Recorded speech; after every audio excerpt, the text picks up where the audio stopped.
Dear aspirants, until now we have seen the structure of the UPSC preliminary examination. We have understood what is the pattern of the prelims examination. Here I would like to tell you that the job of the preliminary examination, or rather I would say the limited scope of the preliminary examination, is only to take a particular candidate to the next phase of the examination. That is, the job or the importance of the preliminary examination is to select candidates for the phase 2, that is mains examination. Once candidates reach the mains examination phase, whatever marks that they have obtained in the prelims examination is of no consequence. Let me repeat it. Whatever marks that the students or the candidates have obtained in the preliminary examination is of no consequence once you reach the mains exam.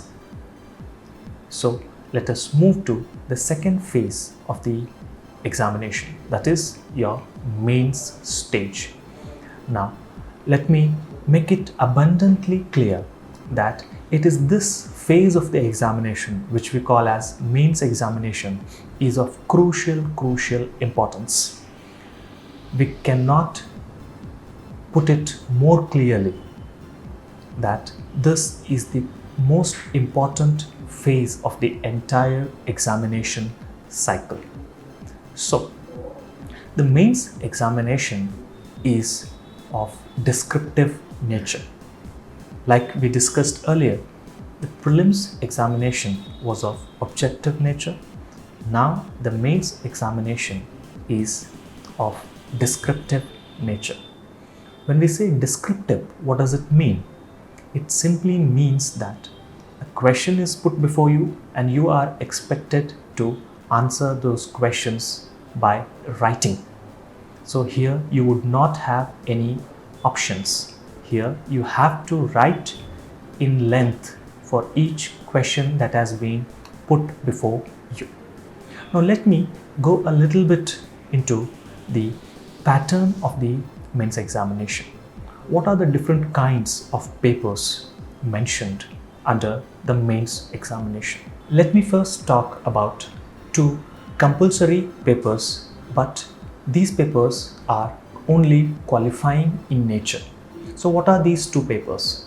The first happens to be your regional language paper, and the second compulsory but a qualifying paper is your English paper.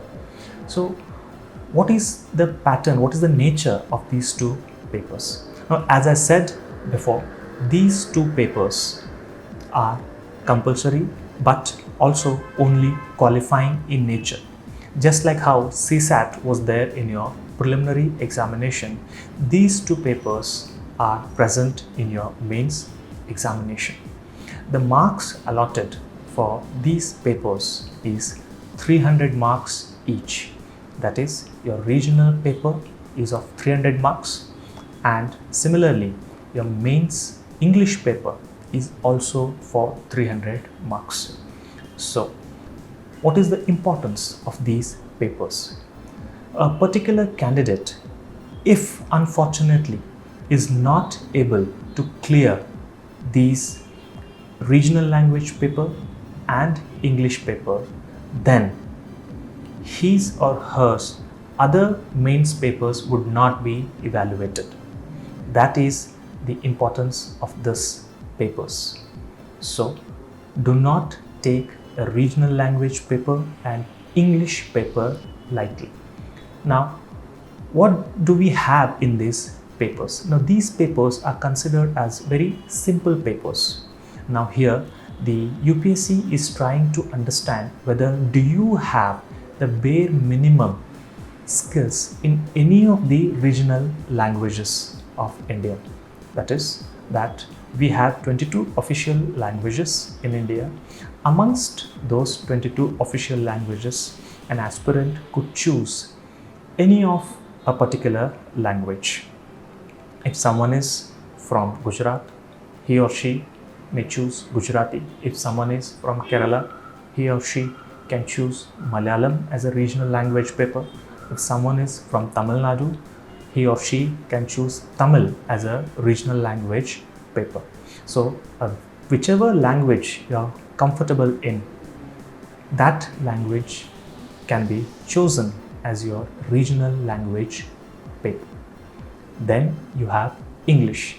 So I cannot put it more clearly, because you will definitely understand the importance of English language.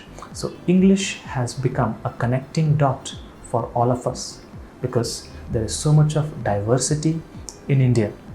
So people from South may not understand the languages that are spoken in the North. So people from North may not understand the languages that are spoken in the Northeast of India. So to overcome this barrier, we have one common language, that is English language. Likewise, the governments at the state level and at the center also communicate in English. So English acts as a bridge between different people and different sections of society. So UPSC expects you to have basic minimum skills in English. That is, you should have an ability to communicate your ideas, communicate your views and opinions in a clear fashion. So you're not expected to be a master in English. You are not expected to have any core expertise in English, but you are definitely expected to have minimum understanding of the English language. That is, you should be able to speak simple English. You should be able to communicate your views and ideas in English in written format. So having said that, I'll now move to the other papers in the mains examination. Let us first talk about the essay paper. Now, essay paper is divided into two segments. That is, a candidate will have to write 2 essays. So essay paper is of 250 marks, but divided into 125 each. That is, for one essay there is 125 marks, and for the second essay there is another 125 marks allotted. So what kind of essays can we expect? We can expect essays from social issues. We can expect philosophical essays. We can also expect essays from international arena. We can also expect essays from scientific issues. Dear aspirants, you must understand the importance of essay paper. But before that, you should also understand why essay paper is included in your examination. Now, in essay, the UPSC is not trying to understand your flowery language skills. No, it is not the test of your language proficiency. No, it is not the test of your expertise in any particular language. No, it is not. Then what exactly is UPSC trying to check through your essay paper? In simple, I can say that by expressing your opinions, ideas, views in essay paper, you are revealing your personality. So in simple, it is an indirect way of assessing, of understanding personality of the candidate. That is the importance of essay paper. So whenever any topic or issue is given to you in the form of essay, you are expected to be very near to the topic. You cannot digress, you cannot deviate from the topic mentioned in your essay. So UPSC would definitely appreciate your views and ideas which are congruent and coherent to the topic that has been mentioned in your essay. Another important thing that I would like to remind about essay is that essay is highly scoring paper, provided you put your ideas and thoughts revolving around the topic that has been given to you. So essay can be one crucial determinant which will give you very good marks, and by virtue of that will increase your rank considerably. Now that is the significance of essay. Some people score highly in essay, some people might score less in essay. But if you are prepared thoroughly for your general studies, you don't have to prepare separately for essay. The only thing that you have to do is present your ideas logically, reasonably, practically in a coherent way. Do not deviate from the topic. Whenever you're writing an essay, present an holistic approach, have an holistic approach for your essay. So essay is for 250 marks. Now let me go ahead with the next paper, that is your General Studies paper 1. Now this General Studies paper 1 will include many other subjects and topics. Most importantly, it will have your history. History is again divided into Indian history and world history. Indian history, again we can divide into subcategories, starting from your ancient India, medieval India, modern India, post-independent India, and then you have world history. So what do we have to study in ancient India?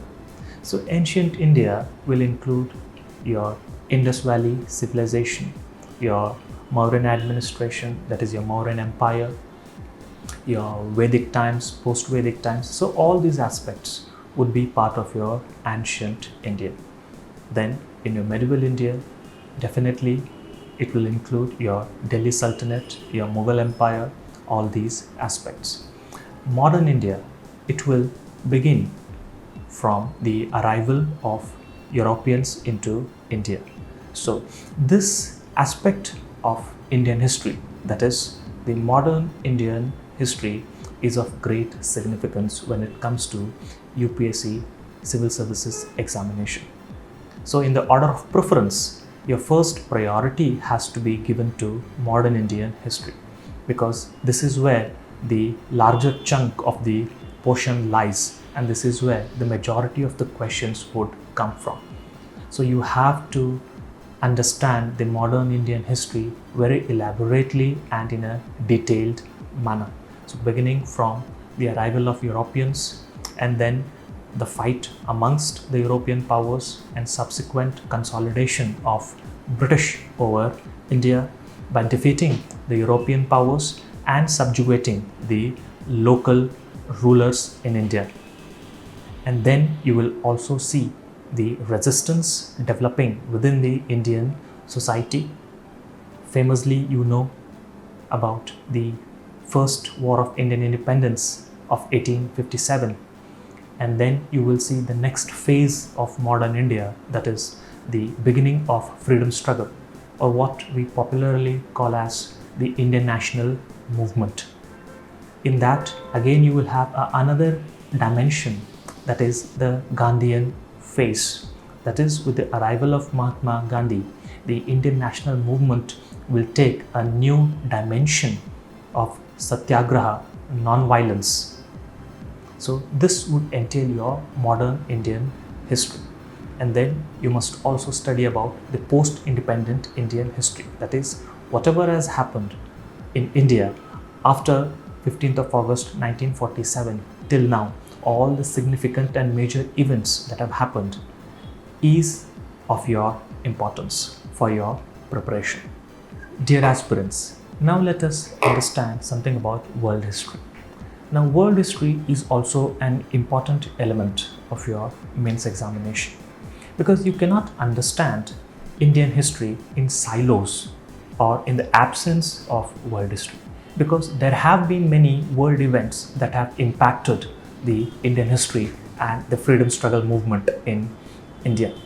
So from that perspective also, it makes the study of world history all the more important.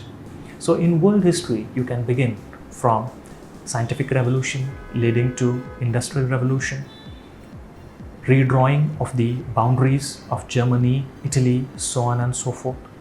Then you also come across independence movements like the American War of Independence, the French Revolution, the Russian Revolution, and the famous, or you can rather say the infamous World Wars, that is the World War I, then the rise of Hitler, rise of Germany, and then leading to World War II. And immediately aftermath of World War II, you saw something called as the Cold War.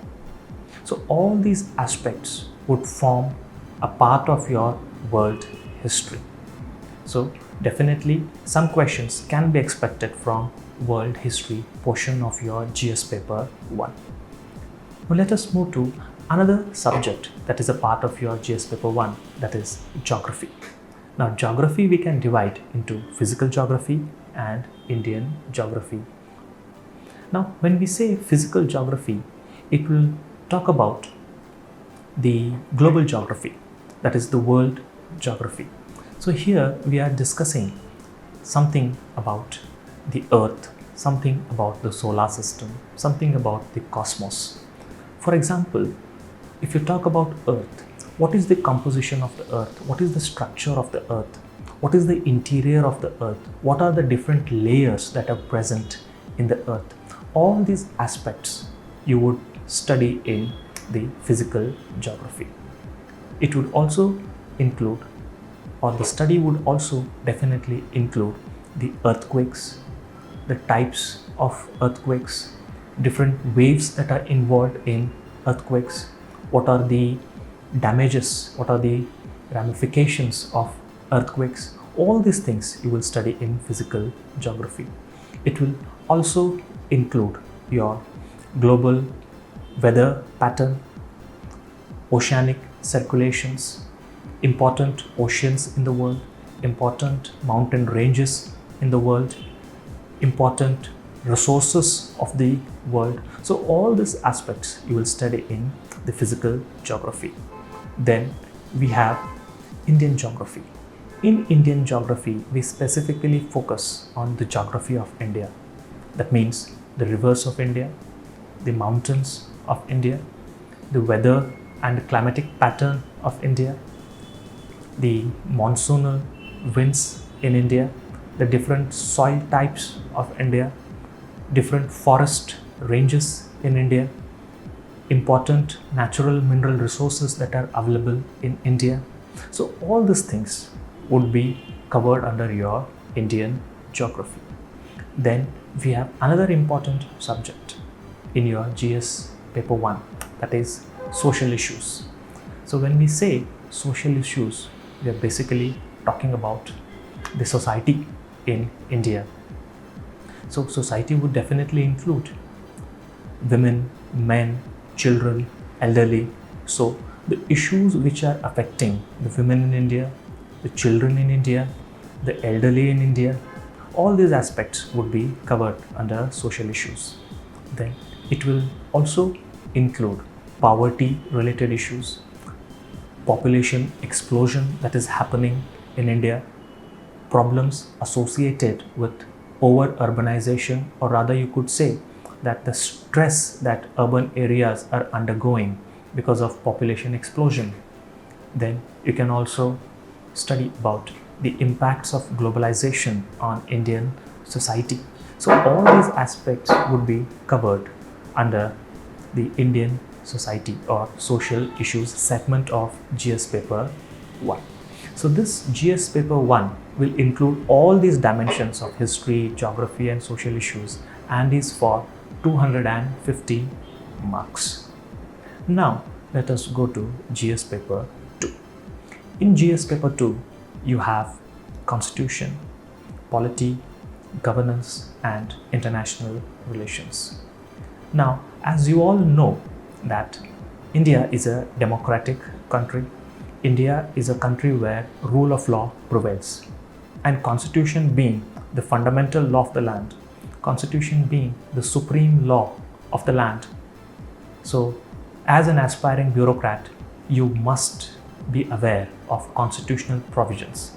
You must be aware of the salient aspects of the Indian Constitution. So in Indian Constitution, you would learn about the important articles of the Constitution, important amendments of the Constitution, special features of the Constitution, any gray areas present in the Indian Constitution.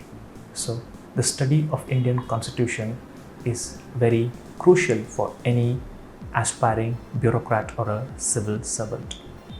Then you also have Indian polity. So when we talk of Indian polity, we are not talking of any day-to-day local politics that is happening in and around you. So when we talk of polity, it is nothing but the political situation that is prevailing in our country at this point of time. So in polity, we try to understand the political institutions that are present in India. Like we have the central government, we have the state government. So what is the relationship between the central government and the state government? What are the issues of friction between the central government and the state government? How to resolve this friction, if at all they exist, between the central government and the state government? So India is called as a federation.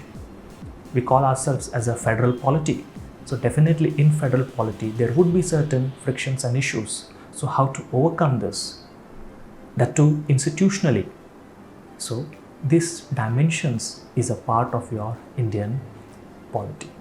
Now let us come to international relations portion of your GS paper 2. Just like how individuals cannot remain isolated from the world, the nation states also cannot remain isolated from the world. Gone are the days where we could remain aloof from the rest of the world. Now, under the forces of globalization, the nation states, the countries are forced to be interdependent on one another. Just like no individual is self-sufficient, in a similar way, no country is self-sufficient in every aspect. So, nations interact constantly with one another. So, interaction of India with its neighboring countries, and also interaction of India with big powers like America, China, Russia, European Union, all this would include in your international relation.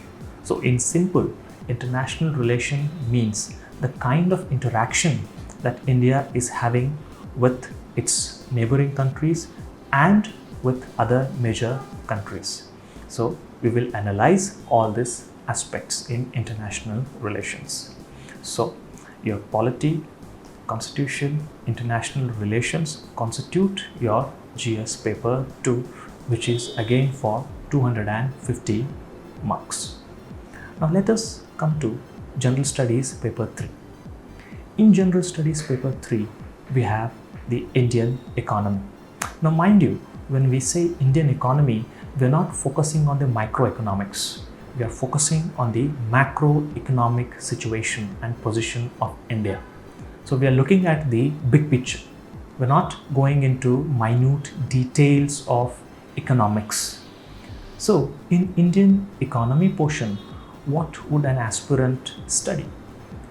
So one has to focus on the poverty related issues in India. An aspirant must know the employment related issues, unemployment related issues, the agriculture sector and the allied sectors of agriculture, the irrigation pattern and the cropping pattern in India. One must also know about the banking sector, why the banking sector in India is under stress. You might have also heard about the NPAs, that is non-performing assets. So why there is a constant rise in NPAs. So all this analysis would be a part of your Indian economy, which is a major portion of your GS paper 3, that is general studies paper 3. So now we have seen about the Indian economy section of the GS paper 3. Let us move to the next segment, that is environment and ecology portion of your GS paper 3. So when we talk of environment and ecology, what are we trying to say? And why is it important to study this subject? Now, these days you might be aware of important burning issues of global warming, of climate change, threat to biodiversity in India and around the world. So during these times, it becomes all the more important to understand this subject.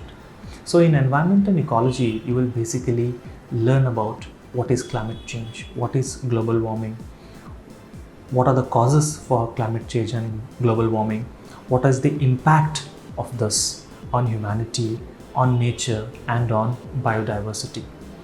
So if there is a melting of global ice sheets or ice caps, then you will see the constant rise in ocean waters. If there is an increase in the ocean waters, then definitely the coastal areas and the low-lying islands would get submerged.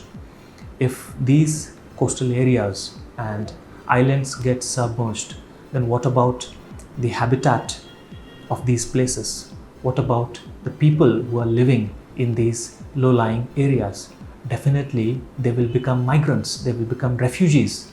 So this will give rise to a new wave of migration, which we call it as environmental refugees. So all these aspects is an important element of your GS paper 3. So you will study about environment and ecology, in which you will study about the global warming, the climate change, deforestation, impact or threat to biodiversity, and how to overcome these aspects. There are many more aspects, but I'm talking very briefly about environment and ecology aspect. Then you have something called as the internal security. Now, why is it important to understand the internal security aspect? Because we as a nation are surrounded by threats. So there are constant threats that are being posed at India. So threats could be in the form of terrorism, and terrorism in itself can be manifested in different ways that you might have seen about militancy in Jammu and Kashmir. You might have heard about Naxalism and Maoism in Eastern India and Central India. You might have heard about insurgency in Northeast India. So there are different kinds of terrorism. So you will study about all of these things. Then India, you all know, has a very long land border with many countries like Pakistan, China, Bangladesh, Nepal, Myanmar. So we have certain outstanding issues, especially border issues with Pakistan, with China, and some with Nepal and Bangladesh. So understanding of border issues and border disputes and resolving of these issues is very, very pertinent. Similarly, India also has around 7,500 kilometers of coastline. So it is very important for India to safeguard its coastline. Now at this point of time, I would like to remind you of the European conquest of India. From where did these people come? They came through sea routes and then consolidated their positions across the coastal land of India, and then they penetrated into the heartland of India.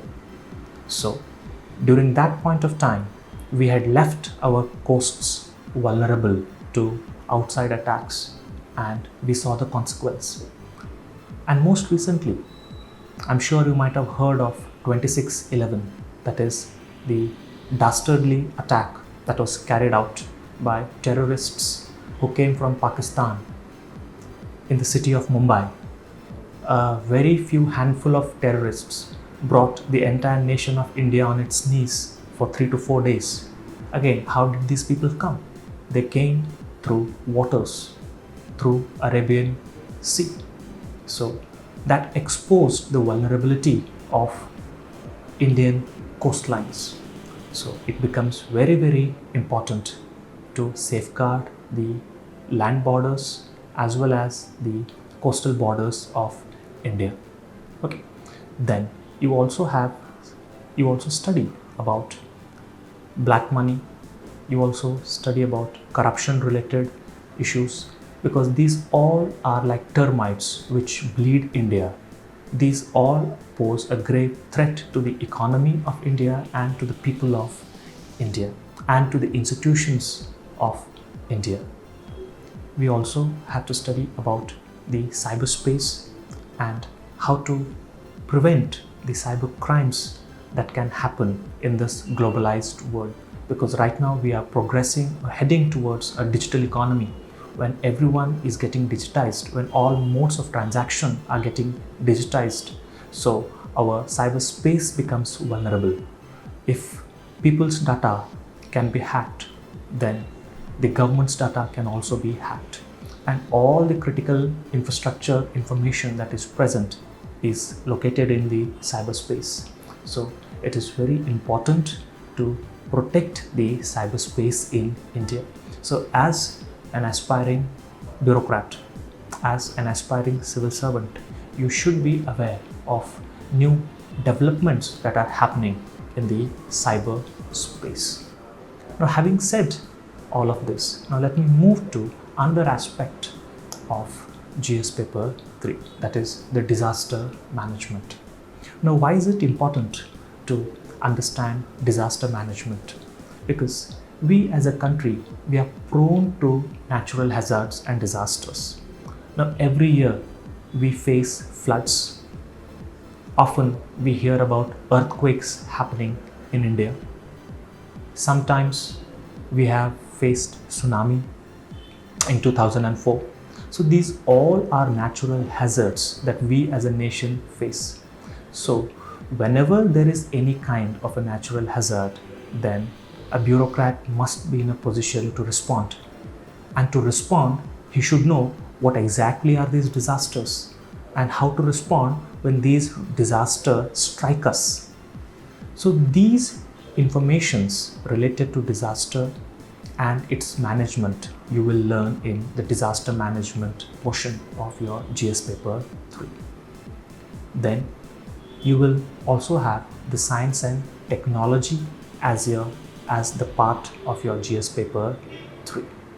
Now, when it comes to science and technology, here UPSC is not focusing on your basic aspects of science and technology. They are more interested in the current developments that are happening in the field of science and tech.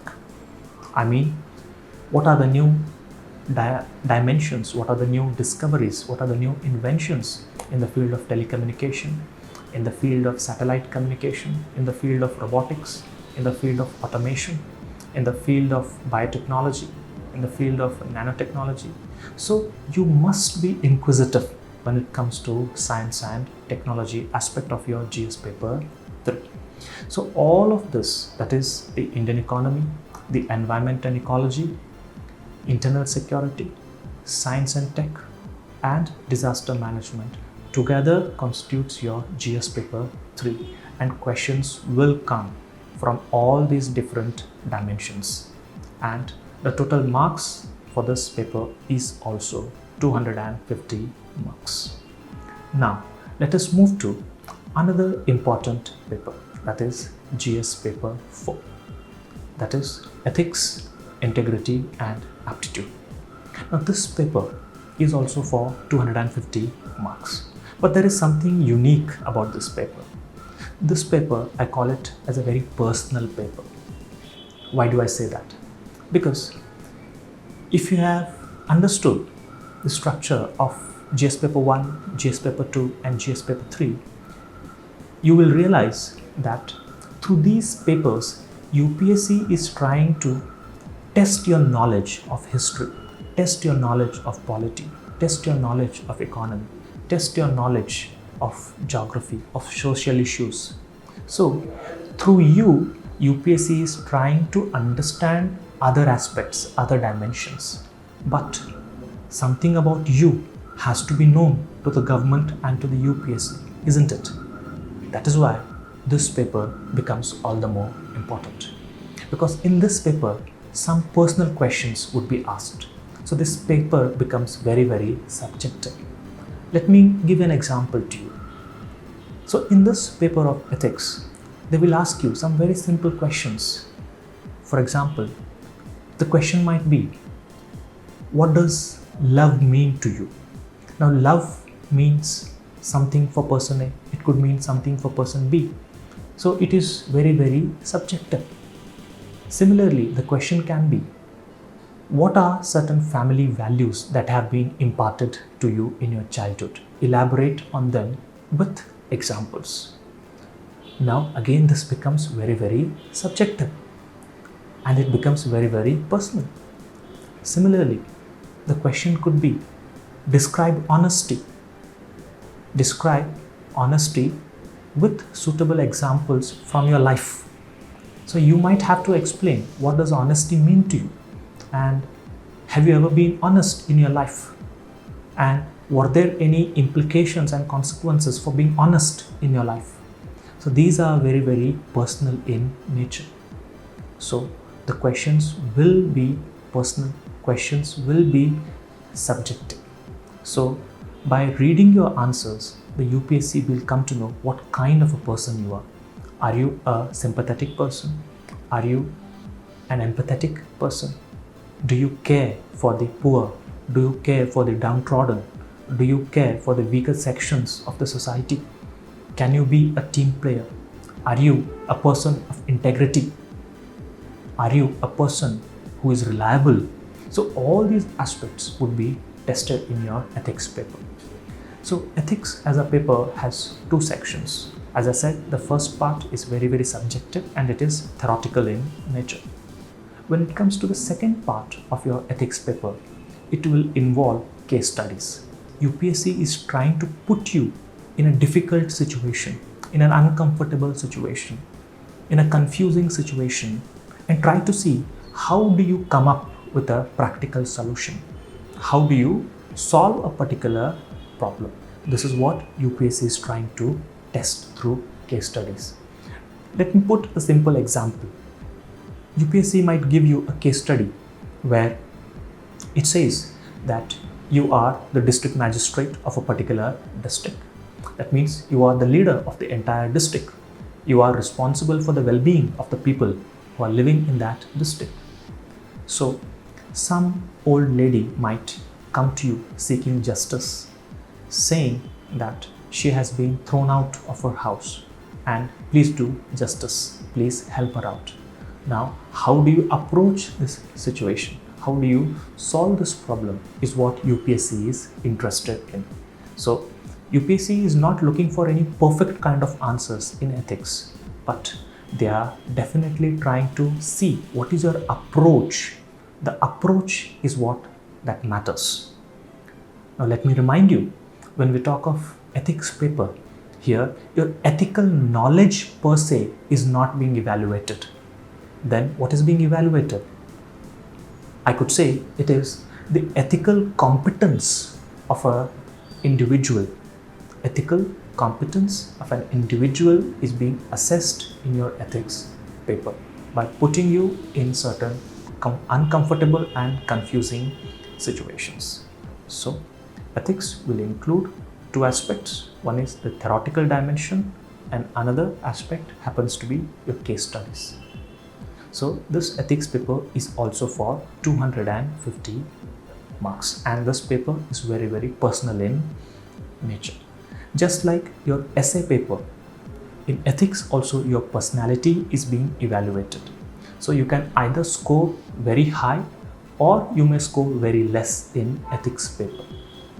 So please be careful of ethics. Start understanding yourself, because if you have to answer questions in ethics paper, you have to understand yourself. You need to do a little bit of self-introspection and retrospection. You need to analyze how your life has evolved over the past years, how you were in your childhood, how you are today, and what you would want to be in future. So you have to explore other dimensions of your life. Once you understand yourself correctly, thoroughly, then it becomes easy to answer questions in your ethics paper. So please do focus on yourself. So the preparation for ethics has already begun. There is no separate preparation that you're doing for ethics paper, because ethics paper is about you. So you have to know about you. Yes. So the preparation is continuous and perpetual in nature when it comes to your ethics paper. So UPSC provides a list of subjects that you can choose as your optional paper. For example, if someone is interested in pure sciences, then such a person is free to choose subjects like mathematics, physics, chemistry, so on and so forth. But let's say if someone is interested in engineering related subjects or medicine related subjects, they are free to choose either of them. But let's say if someone is more interested in humanities related subjects like political science, public administration, sociology, philosophy, psychology, etc. So a person is free to choose even from these subjects. But let's say there is someone who is neither interested in pure sciences nor interested in engineering or medicine related subjects or management subjects, or that person is even not interested even in humanities based subjects. Then in such a case, you also have an option of choosing literature based subjects. For example, one could choose Malayalam literature, Hindi literature, Gujarati literature, English literature, so on and so forth. So there is a lot of options available for aspirants to choose from the above said subjects. So as I said before, optional subject is for 500 marks divided into two papers, that is 250 marks each. Now one thing that I would like to clearly mention here is there is a stark difference between your general studies papers and optional papers. When it comes to your general studies papers, that is your GS paper 1, GS paper 2, GS paper 3 and GS paper 4, and your optional paper, the optional paper here you have to have a mastery over this paper. So UPSC expects you to have a scholarly in-depth understanding of whatever subject that you have chosen. But that's not the case in case of general studies papers. Now in general studies papers, UPSC says that you need to have a broad understanding. That means here UPSC is focusing on width rather than depth. But in case of your optional subject, UPSC is looking more for depth. That is why I say you need to have a complete grip, total grip, a little bit of expertise over that particular subject. So optional is for 500 marks and it is one of the most important stages of your preparations when it comes to mains examination. So as I said before, your mains stage will include descriptive papers beginning from your regional paper up to your optional paper, and these regional and English paper are only qualifying in nature, and later on whatever marks you get in essay paper, your GS paper 1, your GS paper 2, your GS paper 3, your GS paper 4 and your optional paper.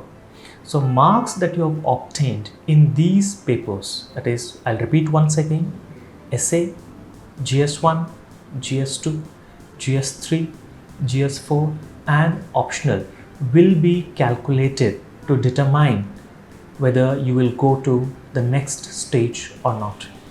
And that next stage happens to be your personality test. So it is crucial, it is fundamental that you score very high in your mains examination. This is the most crucial phase of the entire examination process.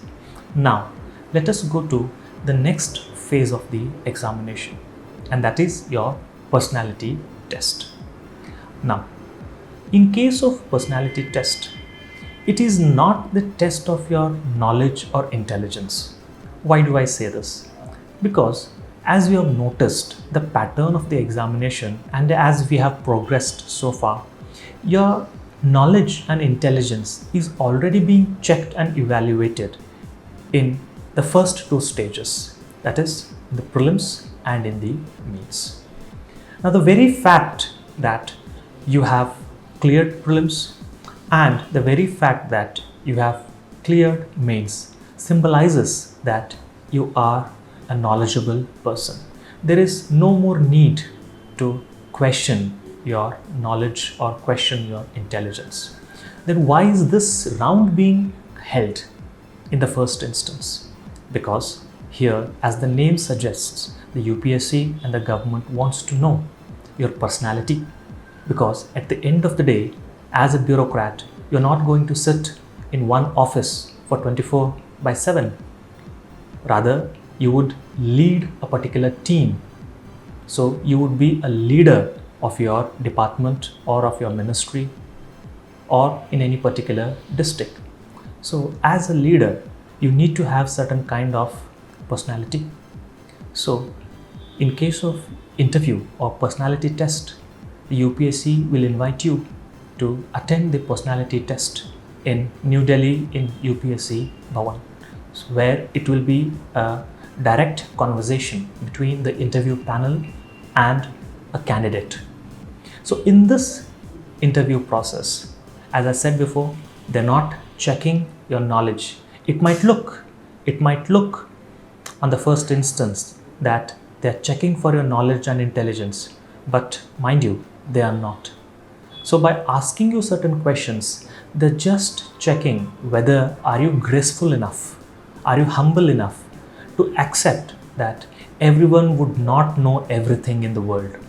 So if they put you some difficult question, that does not mean that you have to answer it compulsorily. So you may not be aware of a particular issue or of a particular topic. So in such an instance, they are just looking whether are you arrogant or you're humble enough to accept that you do not know the particular answer for that question. So here they're looking for humility, they're looking for humbleness in you. Similarly, they're also assessing your body language, because the people who are interviewing you, they themselves are very seniors who have worked in different departments of the government, or maybe some people might have worked in the armed forces, some people might have worked in the private sector. So people who are interviewing you are people of impeccable integrity, great experience. So these people are looking at your body language. They're looking whether you can behave in a cordial way. They're looking whether can you talk to your seniors in a graceful manner. They are evaluating your personality here. They're not checking your knowledge. So this is the importance of the personality test. So this personality test is of 275 marks. So let me paraphrase your mains and interview process once again. Your mains examination, it will have regional language paper, English paper, which are only qualifying in nature, and then you have essay for 250 marks, you have GS1 for 250 marks, you have GS2 for 250 marks, you have GS3 for 250 marks, you have GS4 again for 250 marks, and optional paper for 500 marks. So the mains setup or the total marks for your mains examination is 1750. 1750. And the total marks for the personality test is 275, that is 275. So once you have completed your mains and personality test, whatever marks you have got in mains and whatever marks you have got in personality test would be clubbed together. So marks of your mains and marks of your interview is clubbed together to create a final merit list, a final rank list. Then depending upon your rank and depending upon the preference of service that you have given during your application for mains examination, depending upon that, you would be allocated a particular service. Now let me give an example. Let us say you as an aspirant, why applying for mains examination, while filling your DAF, you would have given IAS as the first preference and IPS as the second preference, Indian Foreign Service as the third preference, and so on and so forth. Now let us assume hypothetically you come All India rank 1. So now you are All India rank 1 and your preferred service is Indian Administrative Service. So definitely you would be getting Indian Administrative Service because you are rank 1 and that is your preference. But let us take the second situation. Here you are rank 1 but you have not opted for Indian Administrative Service. Rather, you have given Indian Foreign Service as your first preference. Then in such a case, looking at your rank and looking at your preference, you would be allotted Indian Foreign Service as your service. So what I'm trying to say here is, depending upon your rank and the service that you have preferred, you would be allocated a final service. And once a service is allocated, it will complete the entire process of the examination. So your examination process begins with application, that is, you have to apply for the civil services examination, then you have to appear for the prelims examination, then you have to appear for the mains examination, then you have to appear for the personality test, then the marks that you have obtained in mains exam and the marks you have obtained in personality test would be clubbed together to create a final merit list, a final rank list. And depending upon your rank and preference, you would be allocated a particular service. So this completes the cycle of the examination. That is, once you have allocated a service, this completes the cycle of the examination. And we at Alchemy IAS, we train our candidates, aspirants for all the phases, right from application to UPSC exam, to preliminary exam, to mains exam, and to personality test. So we take care that the holistic and overall development of candidates happen when they are with us. Thank you.